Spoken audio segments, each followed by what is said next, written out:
Поранешна сопруга на член на културниот центар Ванчо Михајлов од Битола го демолираше објектот каде тој продава цвеќење и свеќи кај светонеделските гробишта, а оваа семејна расправија малку не достигаше да заврши како македонско-бугарски инцидент.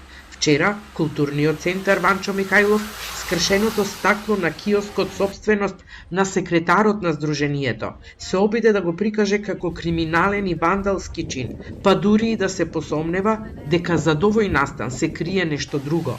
Но дилемата ја разреши поранешната сопруга, која на социјалните мрежи призна дека таа го скрши стаклото на објектот, а полицијата денес потврди дека сторителот е веќе откриен.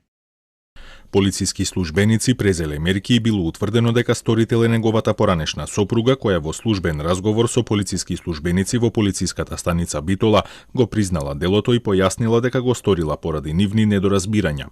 По целосно документирање на случајот против неа ќе биде поднесена пријава по член 243 од Кривичниот законик. Од културниот центар Ванчо Михајлов денеска не одговорија на телефонските повици, а вчера за демолирањето на киоскот на нивниот секретар се пожалија на социјалните мрежи.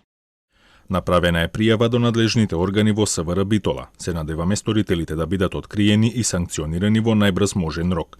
Паралелно случајот е пријавен во Генералниот конзулат на Република Бугарија во Битола. Повторно се налага да си поставиме прашање дали е тоа само вандалски и криминален акт или станува збор и за нешто друго.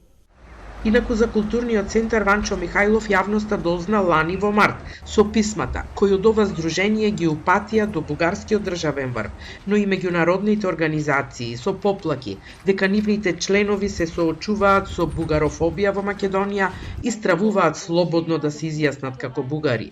Деновиве на објект во строгиот центар на Битола на улицата Рузвелтова осамнаа рекламни табли со надпис Културен клуб Ванчо Михајлов, каде најверојатно ќе бидат канцелариите на Сдруженијето.